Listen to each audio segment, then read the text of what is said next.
마태복음 24장 7절에 우리 주님께서 마지막 때에는 이러한 일이 있으리라 하시면서 주셨던 말씀이 있죠. 같이 한번 읽어보실까요? 시작. 민족이 민족을, 나라가 나라를 대적하여 일어나겠고 곳곳에 기근과 지진이 있으리니. 아멘. 이 말씀을 보면서 그런 생각을 좀 해봤습니다.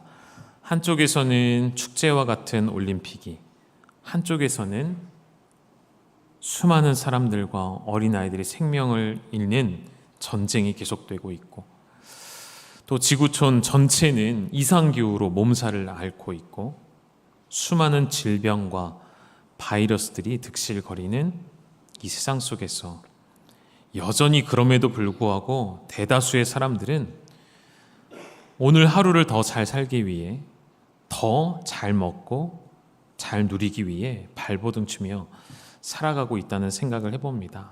저 먼 나라의 전쟁의 이야기가 우리와 상관이 없고, 저 먼 나라에서 열리는 올림픽과 같은 축제, 지난주에 말씀드린 것처럼 그 올림픽이 무엇으로부터 시작되었는지, 그 올림픽에서 무엇이 메시지로 던져지고 있는지 전혀 관심을 가지 않은 채 우리의 삶의 분주함 속에 살아가고 있는 그러한 시대를 우리가 살아가고 있는 것 같습니다. 지난주에도 잠깐 말씀드렸던 것처럼 올림픽 시청률이 이렇게까지 저조한 적이 없었대요. 시간이 바뀐 거죠. 서서히 바뀌어오던 일들이 지난 4년 코로나를 포함하여 순식간에 이 세대가 변화가 나타났던 것이죠. 이제 더 이상 사람들은 지상파 방송에 얽매이지 않습니다. 실시간 생방송에 얽매이지 않습니다. 오히려 그것보다는 뭐가 더 중요할까요? 내 생활이 더 중요하고요. 모든 것이 내 중심으로 돌아가야만 하는 생활 패턴이 되었기 때문에 오히려 유튜브와 같은 채널을 통해서 내가 보고 싶을 때 보고 싶은 경기, 내가 원하는 시간대에 보고 싶은 것만 보고 듣는 것을 선택하는 세대가 된 것이죠. 세상의 일들만이 그런 것 같지는 않습니다. 예배도 그런 것 같아요. 내가 드리고 싶을 때 예배하죠. 내가 하고 싶은 시간에 예배합니다. 가만히 생각해 보았어요. 참 예배는 무엇일까? 참 신앙은 무엇일까? 내가 원할 때, 내가 할 수 있을 때, 혹은 내가 하고 싶을 때 하는 것이 참 신앙일까? 참 예배일까? 라는 질문을 여러분에게도 던져드리고 싶습니다. 고민해 보십시오. 우리 예배는 오늘 어떠한지. 그래서 오늘 이 시대가 지극히 점점 더 자기 중심적인 생활, 자기만을 위해 살아가는 시대임을 우리 누구도 부인할 수가 없겠죠. 가정 안에서도 보면 그러한 양상이 나타나는 것 같아요. 불과 얼마 전까지만 해도 가정에서 가장 중요하게 여기는 것은 자녀들의 삶이었습니다.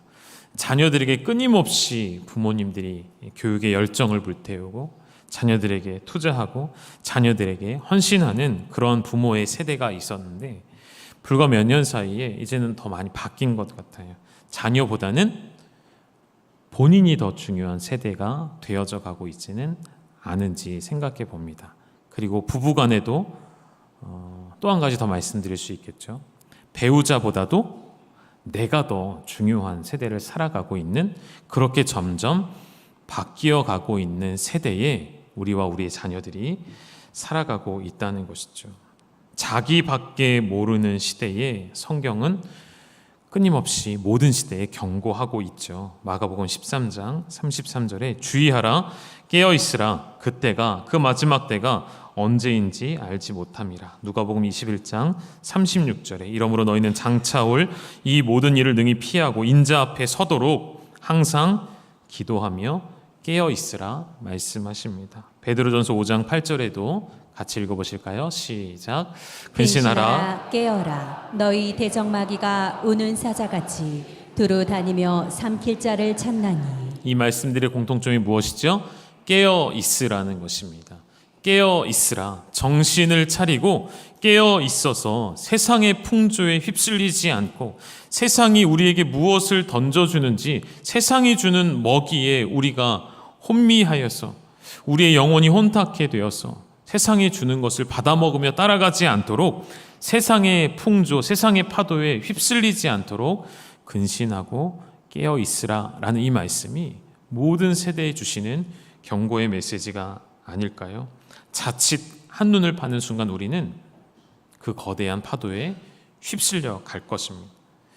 지난주 순종이라는 주제에 이어서 오늘은 겸손을 말씀드리고 싶은데, 이 겸손과는 또 교만을 빼놓고 말할 수가 없어서 함께 좀 다뤘으면 좋겠는데, 겸손이라는 것을 저는 이렇게 표현해 보고 싶어요. 우리 시대에 이 시대의 풍조와 사상에 끌려가지 않게 하는 힘 중에 하나가 저는 겸손이라고 생각을 합니다.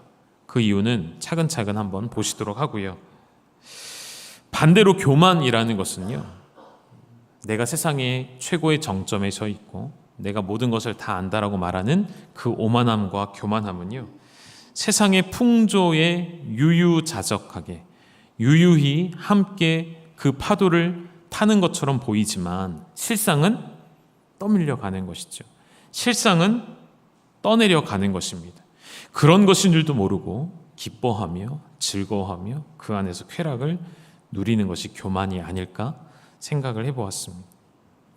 이 사전적인 의미를 찾아보면요, 겸손은 다른 사람을 존중하고 자신을 내세우지 않는 태도라 합니다.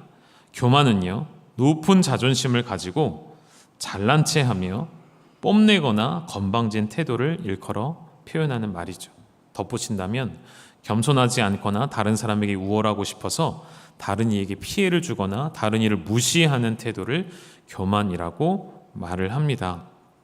여러분, 이 사전적 의미만 보면 누가 교만하고 싶은 사람이 어디 있겠습니까? 누가 미련하게 나는 교만하다라고 말할 수 있겠습니까?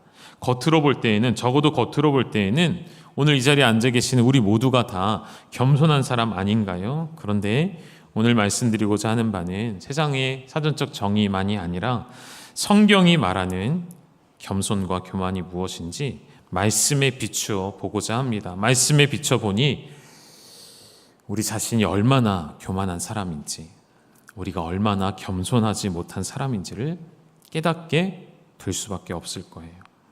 우리는 우리 안에 있는 모든 성품을 하나님과 관계된 성품으로 보실 수 있어야 합니다.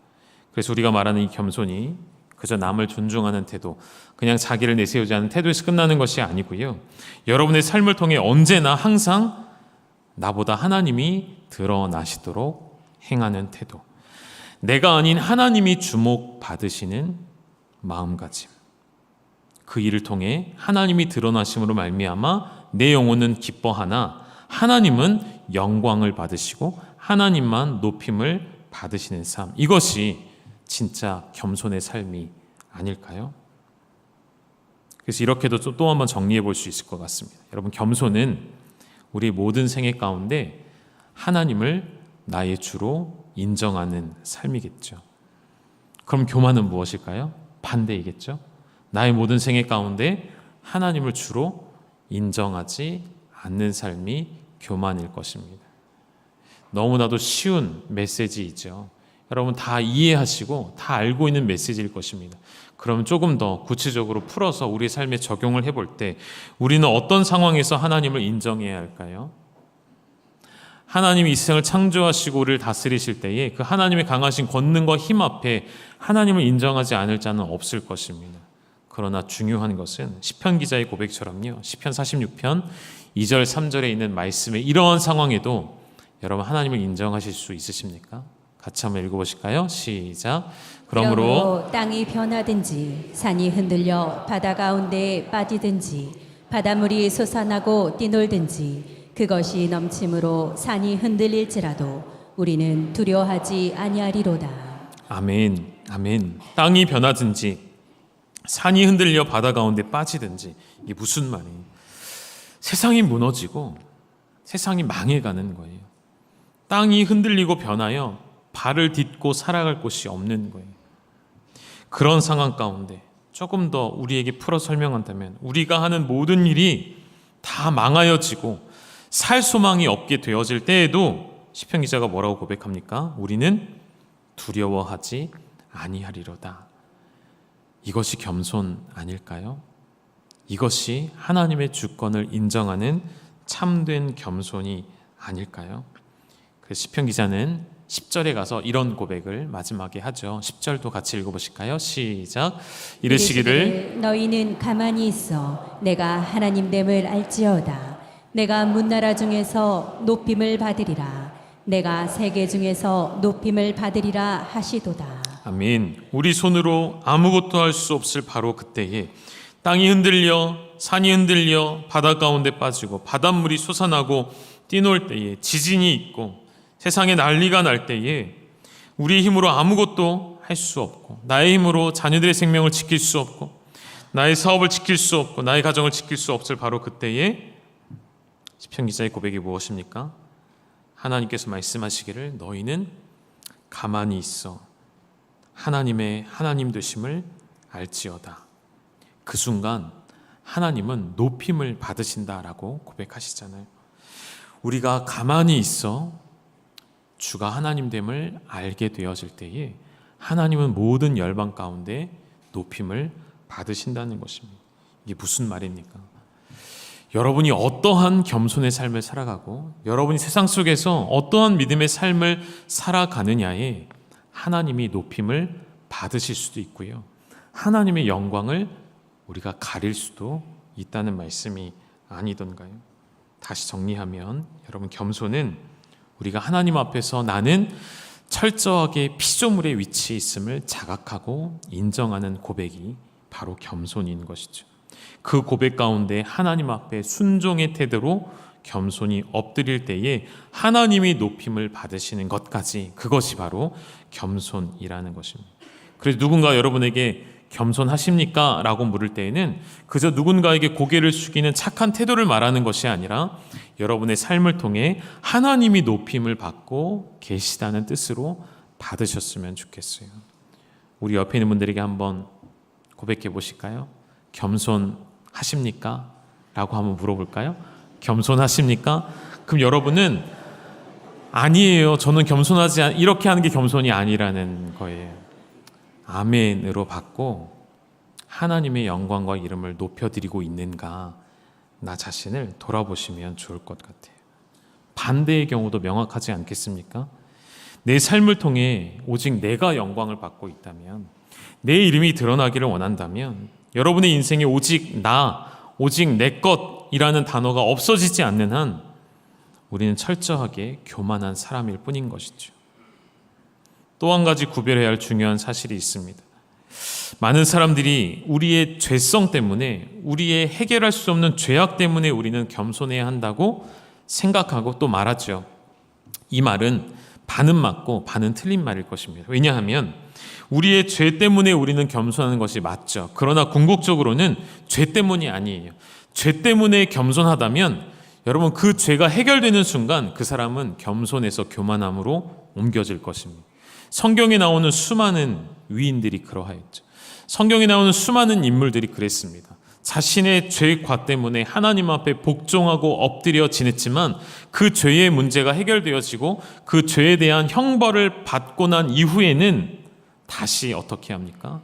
그 목이 꼿꼿하게 굳어지고 하나님 없이 하나님보다 오히려 높아지려는 마음을 갖는 것이 인간의 본성임을 보았으니까. 그럼 우리는 우리의 죄 때문에 겸손하는 것이 아니라 무엇 때문에 겸손해야 할까요?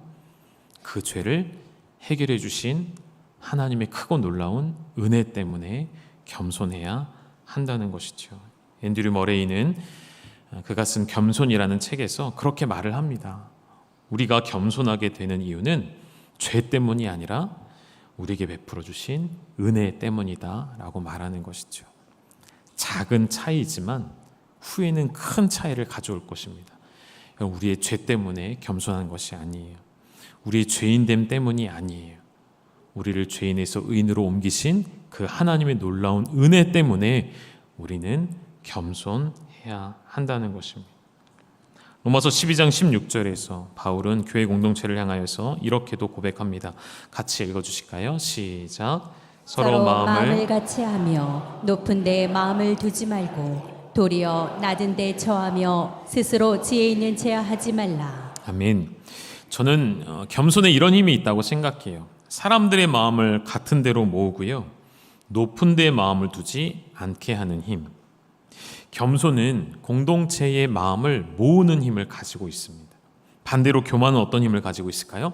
공동체를 깨트리고 사람들의 마음을 뿔뿔이 흩어버리는 힘을 가졌죠. 그래서 잠언 16장 18절에 교만은 패망의 선봉이 되고 거만한 마음은 넘어짐의 앞잡이가 된다고도 설명합니다. 여러분이 속해 있는 공동체에 속한 그룹 혹은 가정, 회사, 직장 어떤 모임이든 간에 그곳에 교만한 한 사람으로 인해 공동체가 깨어지고 고통을 겪는 것 여러분 보신 적 있지 않으십니까? 반대로 겸손한 한 사람으로 인해 그 공동체가 살아나고 회복되고 한마음이 되는 것을 여러분 경험해 보지 않으셨습니까? 저는 바로 여러분이 우리 열방교회 성도님들이 여러분이 속한 모든 공동체에서 겸손한 사람이 되셔서 그 공동체의 마음을 한 대로 모으고 높은 데 처하는 것이 아니라 낮은 데 처하는 그러한 하나님의 은혜만을 구하고 하나님의 은혜 앞에서만 살아가시는 우리 모든 열방의 가족들이 다 되시기를 주님의 이름으로 축원합니다. 우리는 그리스도인이니까요. 우리는 그리스도를 따르는 사람이니까요. 여러분, 그리스도에게는 또 다른 별명이 있으셨어요. 우리 예수님에게는 또 다른 호칭이 있었어요. 겸손의 왕이라 불리우셨죠. 근데 여러분, 겸손의 왕이라는 이 표현은 매우 역설적인 표현이죠. 여러분, 왕이 겸손할 수 있습니까? 혹은 왕이 겸손해야 합니까? 원래는 아니죠. 왕은 권력의 최정점에 있는 자리를 뜻하는 호칭이지요. 왕은 자신의 뜻대로 모든 것을 할 수 있는 자예요. 왕에게 필요한 것은 그래서 겸손이 아니라 용맹함이거나 담대함이거나 잘 다스리는 통치의 능력이 어울리는 말이지 겸손은 어울리지 않아요. 그런데 우리 예수님은 겸손의 왕이라는 이 역설적인 별명을 갖고 계십니다. 왜 그렇죠? 온 세상의 왕 중의 왕이신 예수님이 창조주이신 하나님이 피조물의 몸을 입기로 결정하셨기 때문인 것이죠. 예수님 이렇게 표현하시죠. 마태복음 11장 29절에 같이 읽어주실까요? 시작. 나는 마음이 온유하고 겸손하니 나의 멍에를 메고 내게 배우라. 그리하면 너희 마음이 쉼을 얻으리니. 아멘. 예수님이 나는 마음이 온유하고 겸손하다. 나에게 배우라 라고 말씀하십니다. 예수님의 이러한 겸손을 어떻게 배워야 할까요? 예수님의 겸손을 또 다른 말로 표현한다면 우리는 그리스도의 비하라고도 설명하죠. 많이 들어보셨죠? 그리스도의 비하. 제자반 들어가시면 다 배우시는 내용입니다. 비하, 낮은 위치에 처한다는 거예요. 떨어진다는 뜻이에요. 온 우주 만물의 통치의 능력과 권세를 가지신 하나님께서 하나님의 손으로 창조하시고 하나님 말씀으로 지으신 세계 안으로 들어오셔서 우리와 같이 종의 형체를 가지시고 피조물의 모습을 입게 되어지는 성육신, 이 땅에서 고통을 당하시며 모욕을 당하시며 수치를 당하시며 고난을 당하시고 십자가에 달리셔 죽으시기까지가 그 모든 것이 그리스도의 비하입니다. 이것이 예수님의 겸손이라 할 때에 이 겸손을 우리가 어떻게 배워야 할까요? 이 겸손의 과정 속에 예수님은 철저하게 아버지 하나님의 뜻에 늘 복종하셨죠. 순종하셨죠. 십자가에 우리를 위해 죽임 당하시는 것을 그는 부끄러워하지 않으셨습니다. 당신 스스로를 종의 자리로 낮추셨습니다. 여러분, 예수님이 그렇게 하셨는데 왜 우리가 그렇게 할 수 없을까요? 예수님이 그렇게 낮아지셨는데 그리스도인이라 말하는 우리는 왜 겸손하지 못한 것일까요? 거꾸로 말한다면 여러분, 우리가 겸손하지 않다는 것은 우리는 그리스도인이 아니라는 증거입니다. 우리가 겸손하지 않는다는 것은 내가 예수 그리스도를 인격적으로 경험하지 못하고 머리로만 지식으로만 하나님의 말씀을 경험하고 있다는 증거일 것입니다. 여러분 자신에게 질문하십시오. 나는 겸손한가? 나는 예수님을 닮아 겸손한가? 나의 삶 속에 하나님을 인정하고 하나님의 주권을 고백하여 내 옆에 있는 눈에 보이는 지체들 앞에 겸손함으로 하나님의 은혜만을 고백할 수 있는가? 저는 정말 우리 공동체가 예수님을 닮아 서로가 서로에게 겸손을 보이는 하나님의 은혜를 내세우는 그런 공동체가 될 수 있기를 주님의 이름으로 축원합니다. 여러분, 교회 오실 때 어떤 마음으로 오십니까? 혹시 섬김을 받으려고 오십니까? 섬김을 받고 싶어서 오십니까? 여러분, 주차할 때 요즘 주차 광고가 몇 번 나가잖아요. 주차 안내 봉사하시는 분들이 시간이 남아서 하시는 게 아니거든요. 그분들이 그렇게 섬기는 이유는 예수님을 닮고 싶어서예요. 그래서 그런 분들에게, 주차 안내하는 분들에게 창문 내리고 막 뭐라 하시면 안 돼요. 내가 주차하고 싶은데 할 거야 이러시면 안 된다는 거예요. 잘 안내를 따라 주셔야 돼요.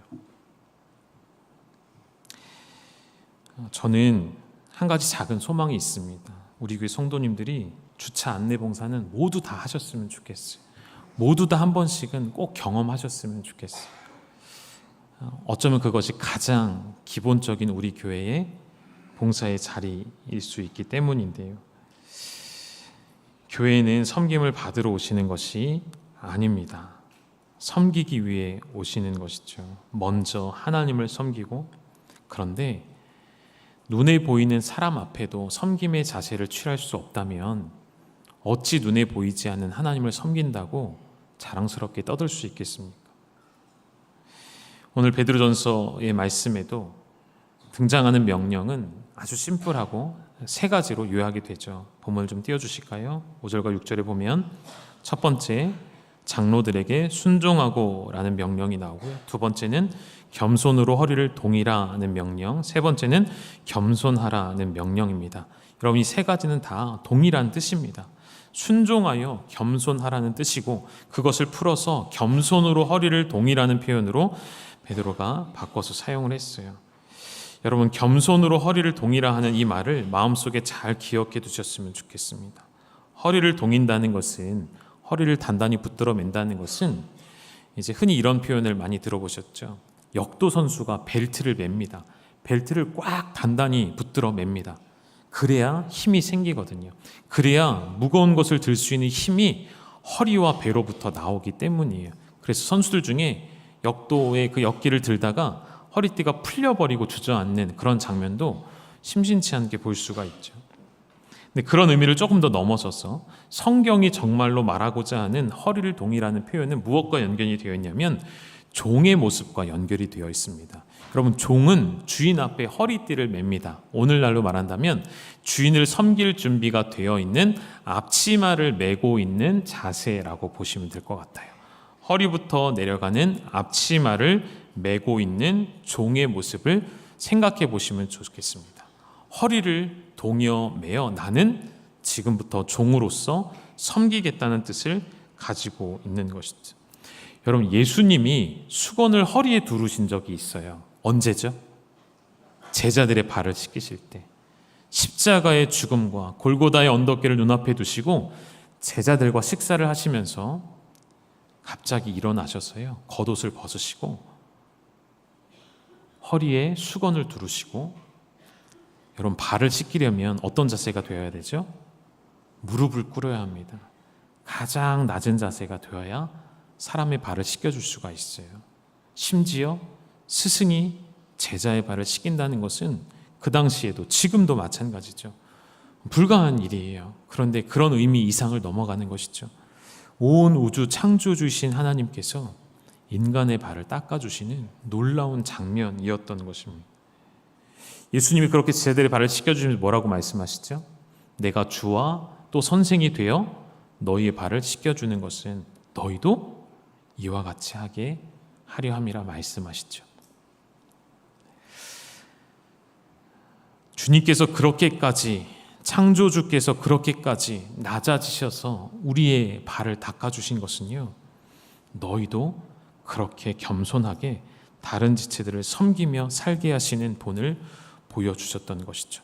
그래서 저는 이렇게 말씀드리고 싶어요. 그래서 여러분, 겸손이라는 것은요, 여러분이 선택할 수 있고 아니고의 문제가 아니라는 것입니다. 모든 그리스도인은 겸손해야만 합니다. 모든 성도는 겸손해야만 합니다. 우리의 고다진 목을 꺾으셔야 하고요. 우리의 모든 오만하고 교만한 생각을 그리스도의 겸손 앞에 철저하게 꺾어내셔야만 합니다. 그러한 사람이 그리스도인이라 할 수 있는 것이죠. 누가복음 17장 10절의 말씀을 읽고 말씀을 정리하겠습니다. 같이 읽어주시죠. 시작. 이와 같이 너희도 명령받은 것을 다 행한 후에 이르기를 우리는 무익한 종이라 우리가 하여야 할 일을 한 것뿐이라 할지니라. 아멘. 무익한 종이라는 표현을 기억해 두시고, 이게 어떤 말씀을 주신 것이냐면 간단하게 설명을 드릴게요. 예수님이 비유를 들어 설명하십니다. 너희 가운데 종이 있는데 그 종이 밭에 나가서 일을 열심히 하고 자신이 할 일인 양떼를 돌보고 나서 돌아왔어요. 그럼 주인이 하는 말이 뭘까요? 잘했다라고 말하며 종은 의기양양해서 내가 주인에게 칭찬받았고 내가 이렇게 했으니 으쓱해지는 그런 것을 말하는 것이 아니라, 종이 주인에게 명령을 받은 것을 다 행한 후 이후에 주인은 또 뭐라고 말하냐면 또 다른 일을 시킨다는 거예요. 저녁을 준비하게 하고 깨끗한 옷으로 갈아입게 하고 주인이 상에 앉아 먹고 마실 때까지 옆에서 시중을 들게 한다는 거예요. 이게 무슨 말을 하고 싶은 걸까요? 예수님 무슨 말씀을 하고 싶은 걸까요? 여러분, 우리가 종의 자세를 잃어버리고 예수님의 제자들이 종의 태도를 잃어버리고 우리가 주인이 되기를 원했던 거예요. 그러나 예수님은 제자들에게 경고하시며 너희는 무익한 종이라 말할 수밖에 없는 위치에 있다는 것. 다시 말하면 예수님 당시에는 종이 이제 당연한 문화 속에 있던 형태였잖아요. 종은 언제나 섬길 자세와 준비가 되어 있는 사람을 말한다는 거예요. 종이 자신의 일을 하고 나서 우쭐해질 필요가 없다는 거예요. 마땅히 해야 할 일을 행한 것이고 종은 당연히 섬겨야 하는데, 하나님께 받은 은혜가 너무나 커서 우리는 당연히 겸손할 수밖에 없고 당연히 종의 자리에 있을 수밖에 없는데, 그 종이 그 받은 은혜를 뒤돌아서 망각하고 그 주인이 나를 거두어주고 먹여주고 살게 해주고 일하게 해준 그 은혜를 다 망각하고 우쭐해지기 시작하는 거예요. 많은 사람들이 하나님 앞에 순종하고 그 순종한 것을 자랑하기를 원합니다. 하나님이 주신 은혜는 당연하게 여기고 내가 순종하는 것은 당연히 여기지 않습니다. 하나님의 은혜를 당연히 여기지 않고 우리가 겸손해야 할 것을 당연히 여기지 않고 마치 내가 선심 쓰듯이 내가 내 힘과 노력으로 이만큼 수고하였고 헌신하였고 베풀었고 기부하였고 기증하여 섬겼다라는 것을 자랑하는 종의 모습을 가지고 있다는 것이죠. 그럼 우리의 신분은 자녀이지만 동시에 종입니다. 하나님의 종이어야 하는 것이죠. 하나님의 은혜는 잊어버리고 내가 한 그 작은 순종과 겸손만을 자랑하는 그러한 무지한 백성이 되지 않기를. 바울은 지식을 가졌고 뛰어남을 가졌고 그의 출신부터 모든 것 어느 것 하나 자랑할 수 있는 사람이었습니다. 그러나 그 무엇도 자랑할 수 없다라고 말하죠. 복음 외에는, 십자가 외에는 자랑할 것이 없다 말하며 나는 사도 중에 가장 작은 자라 말하며 죄인 중에 괴수라 표현하는 것은 바울이야말로 하나님의 그 놀라우신 은혜를 경험했기 때문이 아닌가요? 오늘 말씀의 마지막 정리는 이렇게 드릴게요. 그리스도 앞에, 하나님 앞에, 그리고 사람 앞에 겸손하지 않다는 것은 하나님의 은혜를 누리지 못하고 있다는 증거이죠. 바라고 소망하기는 하나님의 은혜를 누리심으로 우리의 모든 겸손이 마땅한 우리의 삶의 태도가 되고 우리의 신앙의 중심이 되어지시기를, 그러한 우리 교회가 될 수 있기를, 그러한 우리의 자녀들이 될 수 있기를 주님의 이름으로 축원드립니다. 기도하겠습니다. 하나님 아버지, 이사야 말씀에 하나님은 통회하며 마음이 겸손한 자와 내가 함께 있겠다라고 말씀하셨습니다. 내가 겸손한 자의 영을 소생시키며 통회하는 자의 마음을 소생시키겠다라고 말씀하셨습니다. 하나님, 마음이 겸손한 자들이 여기 있습니다. 하나님의 은혜를 힘입어 겸손할 수밖에 없는 죄인이었던 우리가 여기 있습니다. 하나님의 그 은혜 앞에 더욱 겸손하게 하여 주시고, 아무런 가치 없는 나를 위하여서 창조주이신 하나님께서 인간의 몸을 입으셨고, 우리를 위해 무릎 꿇으셨고, 우리를 위해 십자가를 지셨고, 우리를 위해 죽음을 당하셨던 그 은혜를 나의 은혜로 받아들이게 하시어서 그 은혜에 살아가는 것이 진정한 겸손임을 깨닫게 하여 주시어서 우리 열방교회 안에 서로가 서로에게 자신의 유익을 구하지 않고 다른 이의 유익을 먼저 앞세우며 다른 이를 먼저 섬겨줄 수 있는 모든 겸손한 하나님을 인정하는 모든 입술의 고백들이 되게 하여 주시옵소서. 예수님의 이름으로 감사하며 기도 올리옵나이다. 우리 찬양으로 우리의 믿음을 고백하기를 원합니다. 함께 찬양하시겠습니다.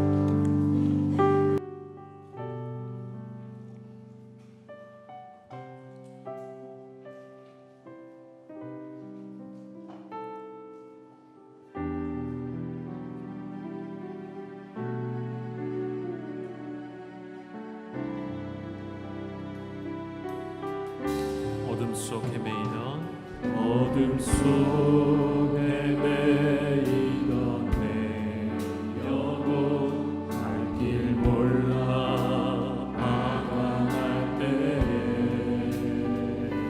주의 십자가 영광의 그 빛이 나를 향해 비추어 주셨네.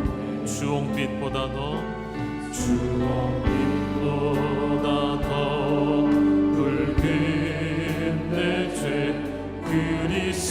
그리스도의 피로 씻기어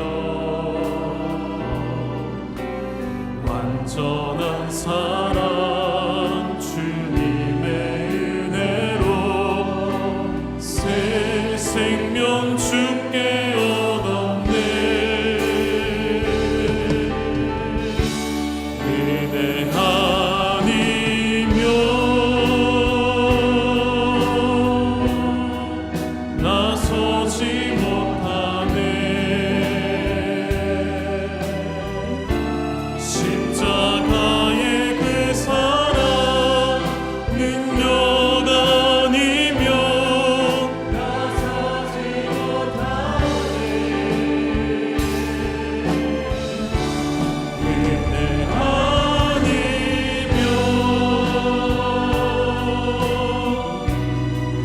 나서지 못하네.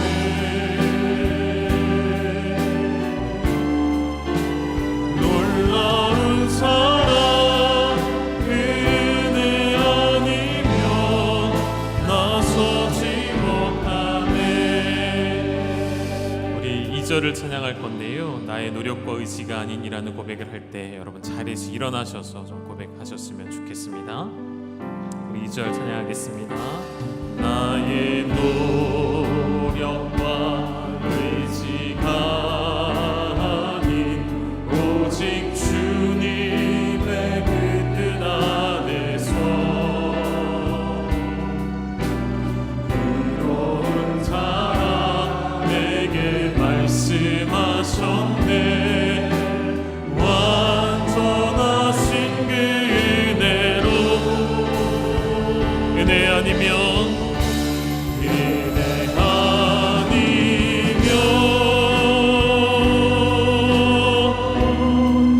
나서지 못하네. 십자가의 그 사랑 능력 아니면 나서지 못하네. 은혜 아니면 나서지 못하네.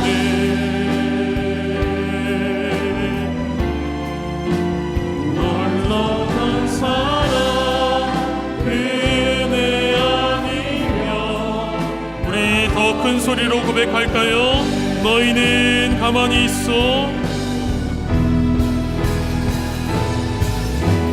너희는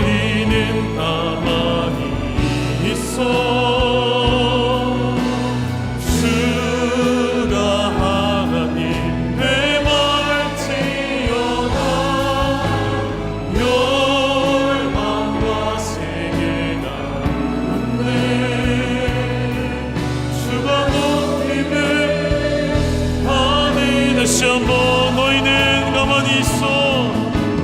너희는 가만히 있어.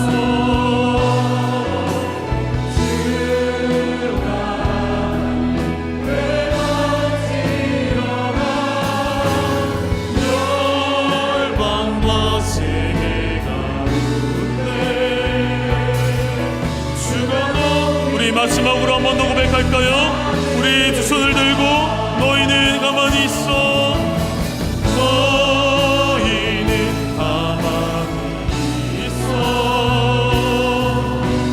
주가 하나님 회말지어다. 열방과 세계 가운데 주가 높임을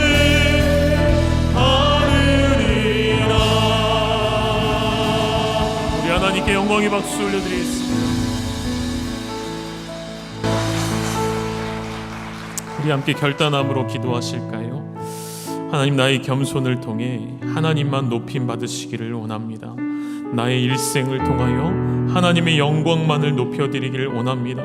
우리가 수고하고 힘쓰는 모든 것들, 나의 노력과 의지가 아닌 오직 주님의 뜻 안에서 예수 그리스도의 피로 말미암아 이루어진 일들이오니 그 은혜를 잊지 아니하고 하나님의 말씀 앞에 언제나 겸손하게 무릎 꿇게 하시고 내 옆에 허락하신 하나님의 형상인 지체들 앞에 무릎 꿇어 그들을 섬기게 하시고 나의 유익을 구하지 않게 하시고 나의 모든 겸손의 섬김을 통하여서 하나님이 높임 받으시는 나의 인생이 되게 하여 주시옵소서. 이러한 믿음의 고백으로 우리 이 시간 주의 이름 부르시고 결단하며 기도하며 나아가시겠습니다.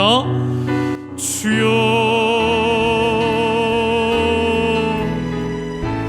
하나님 우리에게 진리의 말씀을 허락하여 주시니 감사합니다. 이 말씀 앞에 우리의 영혼이 깨어 반응하게 하시니 감사합니다. 믿음으로 반응하게 하시고 순종함으로 반응하게 하시고 그리스도인이 가져야 할 겸손의 신앙의 태도를 갖게 하여 주시옵소서. 오직 하나님만 우리의 삶을 통해 높임을 받게 하여 주시옵소서. 하나님의 그 크고 놀라우신 은혜를 망각하지 아니하고 그 은혜를 잊지 아니하고 그 은혜만을 기억하는 하나님의 사람들이 되어지게 하여 주시옵소서. 주님, 오늘도 우리에게 말씀하여 주시옵소서. 우리는 무익한 종일 뿐임을 고백합니다. 무익한 종에게 베풀어 주신 은혜와 사랑을 주가 높임을 받으리라. 나의 마음은 온유하고 겸손하니 너희는 내 마음을 따라 주를 섬김을 고백하기를 고조하는 열방의 가족들이 되게 하여 주시옵소서. 이제도 우리 주 예수 그리스도의 은혜와 아버지 하나님의 극진하신 사랑과 성령님의 역사 위로 교통하심이 저희의 삶을 통해서 교만치 않고 겸손하여 주의 나라를 완성하기를 소망하며 다름질치는 열방의 모든 가족들 위해 하나님의 놀라운 은혜와 축복이 이제로부터 영원토록 함께 있을지어다. 아멘.